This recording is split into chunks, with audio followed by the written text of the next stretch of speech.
This is The Raid, exposing the dark world of America's deportation machine. I'm your host, John Carlos Frey. Today on the podcast is Chris Jeffries.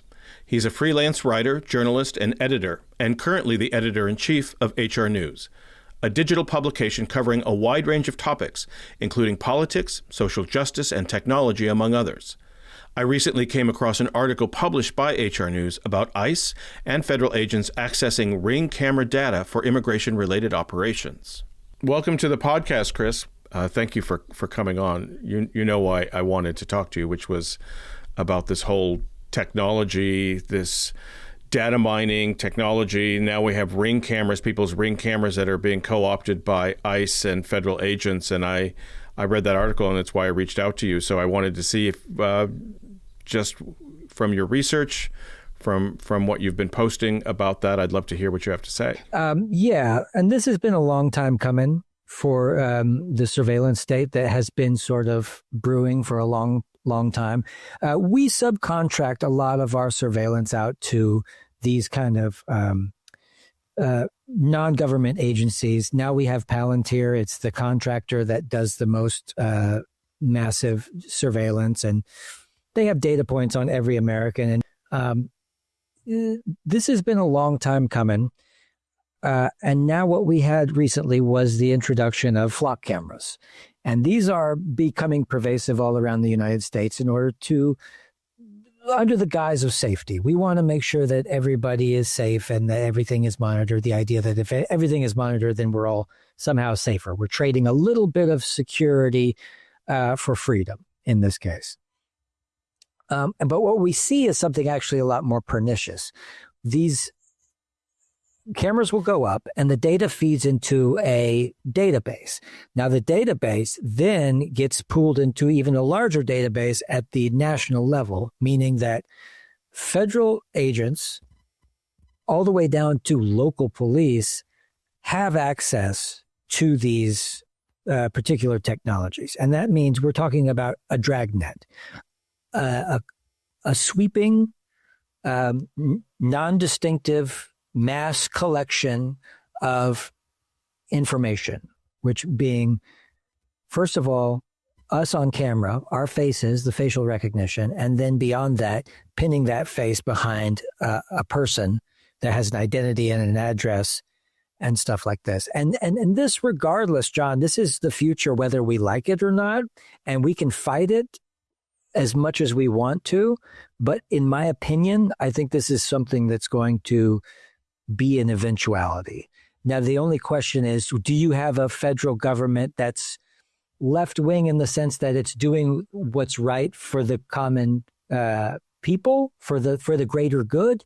Or do you have a sort of hierarchical, monarchical, I don't know what they're really going for, fascism, whatever they really are striving for, totalitarianism, the idea that they have full control. Now, the only question is, are there different classes still, or are you like China where you try to do what's best for the broader masses and still have this awful surveillance state? Well, there seems to be a little bit of both going on here. I wanted to backtrack just a second here. Flock is a company, and it's run by Amazon, and that is also what Ring cameras are under. And Flock has participated with law enforcement in the past, right, to share data, to share information. But this Ring camera data information, this is the thing that's at your door. It's your doorbell. It's this camera technology that's at your door is now a part of that same system. Is that fairly new? Yeah, this is new in the sense that it's a new iteration of what is always behind it, which is the push to have more control over the people. And so what happened was you have Flock, and Amazon became interested in these spaces and started to invest. And now the most recent thing that seems so alarming to me was that this doorbell company that people think is so innocuous, it's just this Ring cam, you get these funny videos on the internet. It keeps you safe. In some cases, you catch people porch pirates stealing your stuff. We think that it's doing us good. But what happened was Ring and Flock now are basically have the same vested interest, because in the respect of getting vertical integration, these companies need to work with each other because it makes business sense, because they can share information, share databases.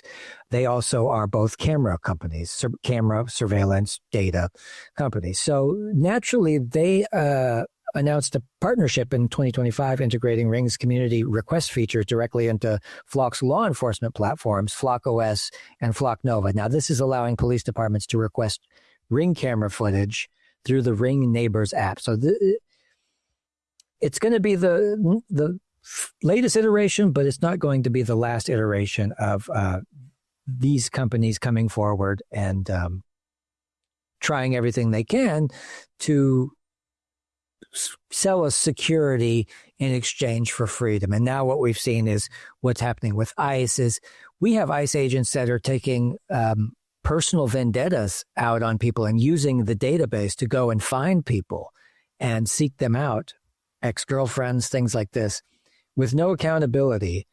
These poorly trained, overpaid ICE agents who have been radicalized by insane social media propaganda about the others, the out group, the people you should be scared of. They've been activated, and now they're using this technology to do whatever they want. So in the past, this would have been considered a privacy issue, right? I mean, this is a doorbell that's on my front porch. It's my private property. It may also kind of extend out to the street or the sidewalk. It's not just the front porch. I mean, the way that the camera works, it's pretty wide angle. So it might catch license plates. It might catch people walking down the street or driving down the street. And this idea that I have a Ring camera that I can get at Home Depot or I can order online doesn't really say much about my privacy. Once I put this up, I'm opening myself up to some kind of a federal surveillance here. This has become a surveillance camera, not just a private doorbell for me. It has opened myself up to, as you say, we don't even know who's looking at this information or who's using this information, and that's without our consent. Do I have that right? Yeah. We didn't know it. Now, the terms and services of these companies, these tech companies, we know are comically long, and we don't understand everything about where our data goes because we don't have enough hours in the day as normal people to actually ensure that we are not giving away our freedoms to things like this. So people are largely unaware of the fact that they are participating in surveilling themselves. But one of the other things that we have to keep in mind is these smartphones that we insist on carrying around everywhere that have great usage, utilitarian usage. I think we need to come to terms with the fact that we are surveilling ourselves daily for convenience, for things like that. And as long as we aren't willing to take the extra time and do the research and understand this. And I think this is why this particular article went so wide and went so viral so quickly, is because there were lots of people who had Ring cameras who commented and said, I am getting rid of this tomorrow. And they tagged the company, funnily enough, and the company came in and tried to manufacture a conversation in my comment section to try to make it look like it wasn't so bad or it wasn't as it is. And but the article that I published was completely accurate in the sweeping powers that are being utilized right now by ICE. So the article was fully accurate, but they're trying their best to sell us on this idea that we need this safety. Now, I will say this, John, you can get yourself a home camera and run it on a closed system, but right. It's Americans, once again, falling for this out of the package solution that somebody comes and offers them and says, we got the whole solution, data cloud, we get the camera, you just plug and play, and it's very simple. Well, you're also selling them a large portion of yourself for that. Americans have slowly surrendered and waved a white flag in the face of this type of consumerism decades ago when they had cake mix that was put on the market, and it was, supposed to be all in one, and the consumers didn't really go for it. And so they had to add this thing where they say, well, you just add an egg. And so it still made housewives feel like they still had a purpose doing it. This is sort of the same psychology being employed, that they don't. Eventually, they're going to get what they want, and they're going to get you to take the easiest possible solutions, which comes with the most pernicious consequences. So just go back in time a little bit with me. There was an understanding that federal agents would have to go to some sort of a court, a magistrate, to get the rights to your private information, to your Ring camera, to get personal data. But now it just seems like a free-for-all. Yeah, I don't know. I don't know if the federal government is violating any laws or they are actually going by the letter of the law. What changed here? This kind of surveillance state is now everywhere and seems to be okay to do. Well, one of the problems is, in my opinion, is privatization, the mass privatization of absolutely everything. What that does is it lets companies off the hook in certain regards to being liable for these kind of data leaks. Well, they're private businesses that don't necessarily have the same liability that the government does when they leak information. And so if they just simply put a disclaimer in the terms of service, like I say, and that sneaks in, look, we're going to use your data to train AI. We're going to use your data and give it to law enforcement agencies without warrants. All of that information is sort of wedged in these terms of services.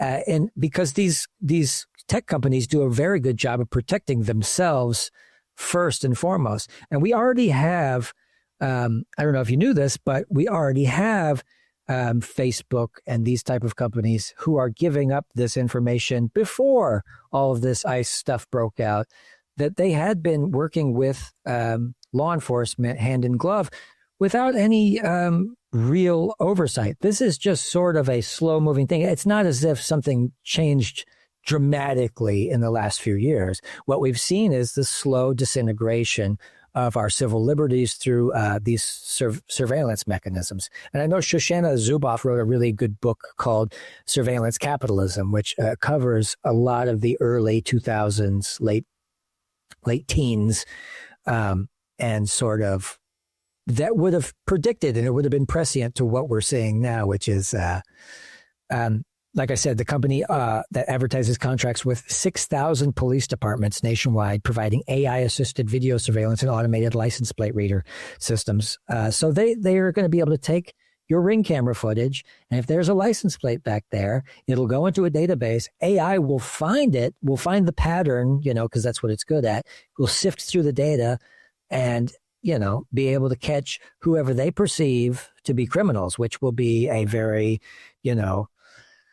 very here or there subject. What's really considered criminal nowadays. Well, that's the whole reason. I mean, that's the whole reason to have protections for your civil liberties, is because you don't know who's going to access your private information and you don't know what they're going to do with it. You might trust a credible law enforcement officer to take this information and try and solve a crime, but I have no clue. I mean, the way that ICE is monitoring us now and the way that federal agencies are operating with very little training and very little oversight, I have no clue what they're going to do with my personal information. And as you said, if an ICE agent is surveilling my home and has a vendetta, they're going to find out exactly what time I'm home or when I walk in the door or whatever it might be. I might actually be endangering myself to give this information out or allow this information to be put out. Do you see it that way? I absolutely see it that way, because what you're describing is the next step, which is essentially the midterms are coming up and criticism is going to have to be handled, because what's happening now is the popularity of these people has gone down substantially because of what ICE has done and stuff. But what we see now are them making databases on us and doing things like calling people, vaguely describing anybody who has anti-capitalist sentiment or anybody who just is not a fan of injustice as Antifa, a terrorist organization. And I think that this is the next iteration, is that they're going to go after people who have said bad things about ICE on the internet. We've already heard Donald Trump saying, oh, we're going to get everybody talking bad about. They're going to make a database and it's going to be illegal. You know, cops in the UK now are showing up at people's doorsteps saying, well, we saw you posted something on the internet. You know, this is the future. And I hate to say that there's any other way. And as much as I've researched, I don't think that there's even a way out of it, because good-hearted people always go with leftist politics. And leftists are too good-hearted to ever stoop to the level that the right wing will stoop to, which is lie and be corrupt and say whatever they need to do to gain power and use violence, most importantly. So just for talking about ICE in a fact-based way, the way that you and I are right now, that would be considered some kind of subversive speech or against the federal government. There's no free speech here anymore. You as a journalist and you as a truth teller are going to be suspect because you're calling it out. You're publishing articles and posting about this surveillance state. So are you concerned that Big Brother is watching every time you put something on what is a public forum? Yeah. And, you know, honestly, I have to say that over the years, I've actually accumulated somewhat of a reputation because I've had people who are considered terrorists to some degree on my show, people who advocate for Palestine. I had some of the Weathermen Underground on my show, the Professor Bill Ayers, the famous radical group that bombed the Pentagon. I had the leader of the ALF on my show, the Animal Liberation Front, somebody who burned down these buildings they were building for animal testing. So I'm no stranger to being radical and living outside the system. And several of my friends have been visited by the FBI, and my name has been brought up in the names of the FBI agents' mouths. So the FBI knows me, apparently. But the good part is I live in Germany now. So I'm a little bit further away than I used to be. I escaped in 2016 when Trump came in. And I was just so lucky that my wife was German and I got the heck out of there. My recommendation for people now is to leave the United States because, and this is a bizarre and a cruel thing to give somebody advice to say leave, because it's so impossible to get up and go when you have a job and kids and a community and a lifeline and stuff. But throughout human history, dangerous moments have unfurled and all the symptoms are here. And I don't think that there's no evidence, John, that it's going to get any better anytime soon. No, I agree with you there. Do you see, as an outsider now, someone who's in a country that has a history of fascism, of a takeover, of a slow creep to a takeover, to making it legitimate or making it at least look legitimate? And that's what a lot of Americans would say today. It's not happening. You're overreacting. I constantly am being called a liar for just kind of telling the truth here. You're a journalist that is ethical and you deal with ethics. I've seen your reporting. Most of what you deal with is ethics. That's good journalism to me. That's truth telling to me. That's the moral compass that you should be guided by. But it's kind of considered to be subversive. What do people in Germany, for example, and the people that you associate with, consider the United States to be marching towards? Do they see it a lot more clear-eyed than we do? That's a great question, because I know my neighbor is a very prominent economist and we talk a lot, but then I know people around town. Germany is also caught in a strange place because right-wing politics is also gaining foothold here. But the people in Germany mainly had looked to the United States with favorability up until recently. And now the media in Europe has turned against the United States because the media kind of is the decider of how the majority of the people think. That's sort of the point of the media. And so the Deutsche Welle and some of these broadcasters in Germany, up until a point, would just defend United States no matter what, like who blew up the pipeline. The European media completely ignored all the proof that it was the United States or the Ukraine, which it most certainly was. But with the latest Greenland fiasco, now these countries like France, they're considering to go to China, who is the manufacturing powerhouse in the world, who does have soft power to still offer the world. They're slowly going away, and now people are starting to ask me, what the hell is wrong with you guys? And I just don't really, I have an answer, but it's so long-winded that most Germans don't have time to hear it. But they do see what's happening, and they are starting to be more confused about who their supposed allies are. And it's fascinating. I wanted to, maybe for the last portion of our conversation, is to dive into what it looks like going forward, because there's a couple of pieces to this. One, it doesn't appear to me that Flock, Ring, Amazon has any moral base here. If they can make a buck out of selling your data and information, they're going to make a buck doing it, regardless of whether it's bending the law or violation of your civil liberties. There doesn't seem to be that moral fiber within a corporate structure. They're going to make money if they can, and if they're going to do a deal with ICE, they're going to do a deal with ICE. And you mentioned Palantir at the beginning of our conversation, and this multi-billion-dollar industry of doing exactly that, of just kind of raping people's personal information every chance you get. I see it going in that direction. ICE and the surveillance state we're kind of seeing it boldly now out in the open. I'm wondering if you see where we're headed. Yeah. Like I said before, I think the surveillance state is an inevitability, but that we've seen time after time again historically that people will trade the freedom for safety. And this is coupled by the perceived safety. Well, we live in a world where we are constantly, embroiled in fear on purpose in order to do two things: to cohesively manage a society of people under one collective kind of idea that we're all, we all abide by the same thing. The idea that we need a membership or a patriotism or something in order to have a functional society. The other thing is, I don't know, we're doing it to ourselves because we like the feeling of safety, and it's more important than whatever vague freedom. And then we tell ourselves, like, if I don't do, if I'm not doing anything wrong, I have nothing to hide. And this is sort of the idea of somebody who's a tyrant, is if you have nothing to hide, then you've got nothing to lose by being, monitored 24/7. And talking about going into the future, I'll jump around a lot, but the future just isn't what it used to be, okay?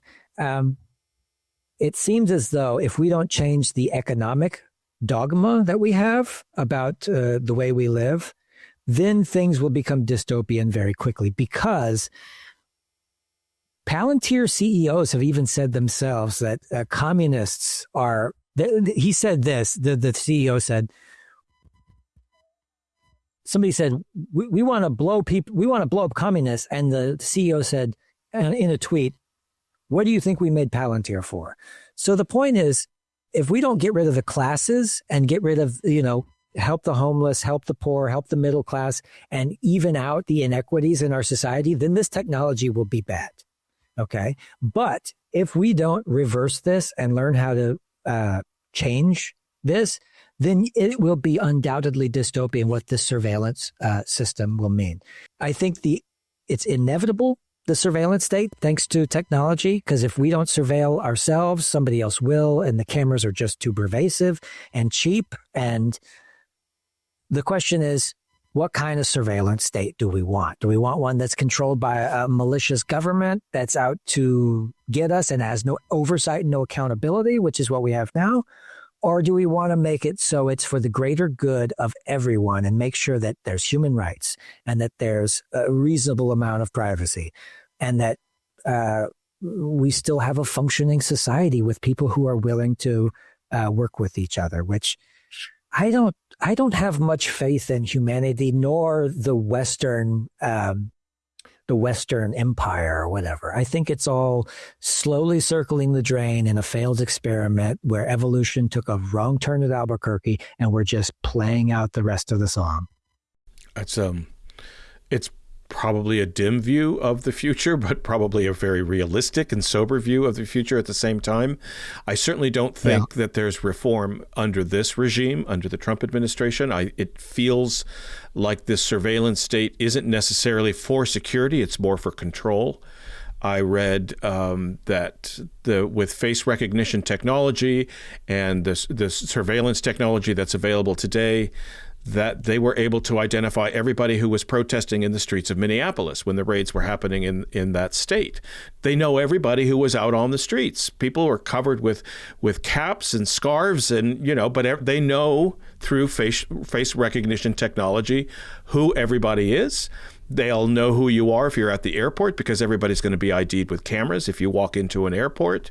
They're going to know what car you drive with the license plate technology. Now we have Ring cameras and so on and so forth. So I'm only sort of giving you this preface because I'm going to ask you, with the exception of moving to Germany, what do I do as a journalist, as a citizen of the United States? What do I do if I'm under this kind of microscope by a fascistic government that doesn't have good intentions here? Yeah, I'm glad you asked that because beyond moving away, which was a silly kind of piece of advice to give somebody, the real story is become technologically literate. Look into open source solutions. I know that there's Ring cameras available that don't have, you don't give it to a cloud provider. They can stay local on your system. You have to kind of be technologically literate. You have to teach yourself how all these things work. When the internet first came around, I was only playing music and I thought, here's this powerful tool for communication, but also for, causing trouble. And either I learn about it or I become a victim.